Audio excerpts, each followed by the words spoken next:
Баршаңызға қайырлы күн, мені арнама қош келдіңіздер. Менің есімім Ляззат. Бүгін біз духовкада балық пісіретін боламыз. Достар, видеоны соңына дейін қараңыздар. Мендегі балық карас балығы. Одан соң қара бұрыш, қызыл бұрыш, паприка, тұз барлығын жақсылап араластырып дайындап қоямын. Одан соң маған қажетті картоп, пияз, қызанақ, лимон барлығын жұқалап турап қоямын. Мен аскөкті аз мөлшерде алдым. Егерде сіздерге ұнаса, көптеу қылып алсаңыздар болады. Ал сарымсақтан 3 штук қана алдым. Пиязды бөлек ыдысқа салып, оған аскөк, сарымсақ қосып дайындап қоямын.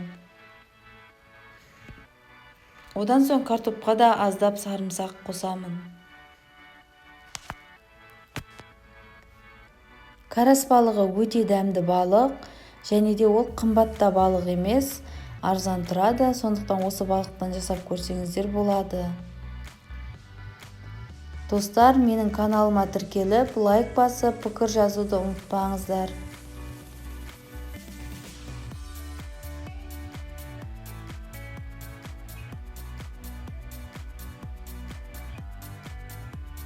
Лимонды қолданған себебім ол балыққа ерекше дәм беру үшін қажет болады.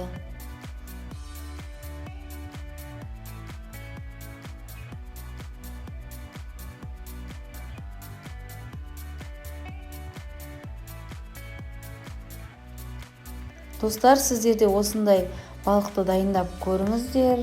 Сіздерге ұнайды деген ойдамын. Егерде сіздерге лимон ұнамаса, лимонды қоспасаңыздар да болады. Бірақ мен қостым. Қызанақтың шеткі бөліктерін картопқа салып араластырып қоятын боламыз. Картопқа тұз, бұрышты қосып, одан соң аздап сұйық май қосып, барлығын жақсылап араластырып қоямын.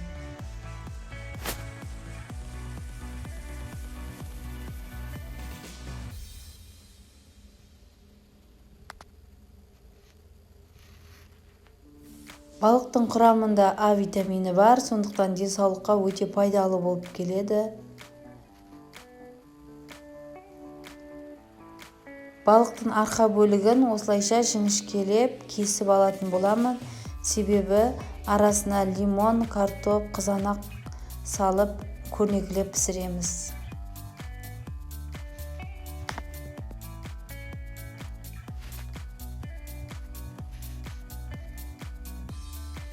Балығымызға дайындап алған дәмдеуіштерімізді іші сыртына жақсылап жағып шығатын боламыз.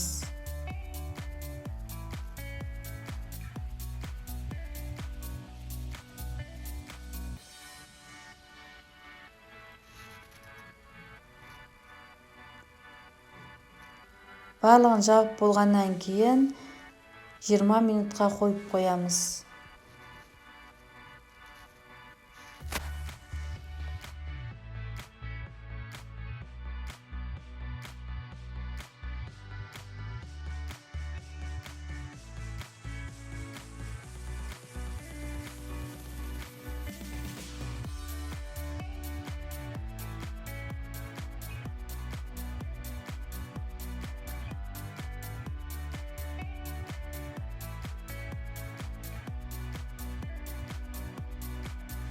Одан соң пешіміздің табасын алып, оны майлап, оған араластырып дайындап қойған пиязымыздан салып, оның үстіне балықты орналастыратын боламыз.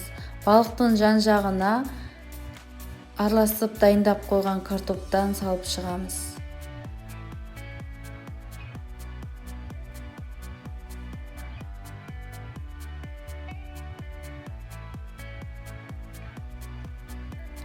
Балықтың кесіп дайындап қойған бөліктеріне картоп, қызанақ, лимонды орналастырып шығамыз.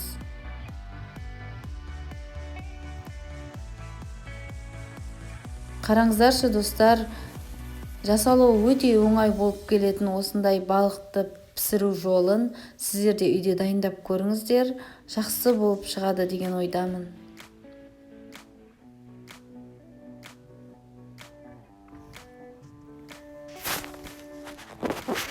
Қонақтарға ұсынған кезде де өте әдемі болып келеді. Дастарханның көркін ашады.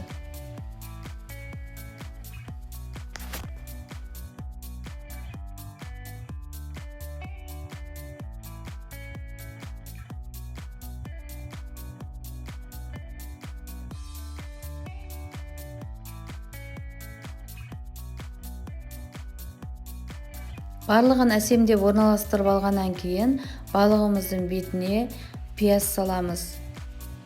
Одан соң пеште 40 минутта пісіріп алатын боламыз. Мінекей достар, біздің иісі бұрқыраған балығымыз дайын болды. Пешімізде әдемі болып пісіп шықты. Иісі өте керемет.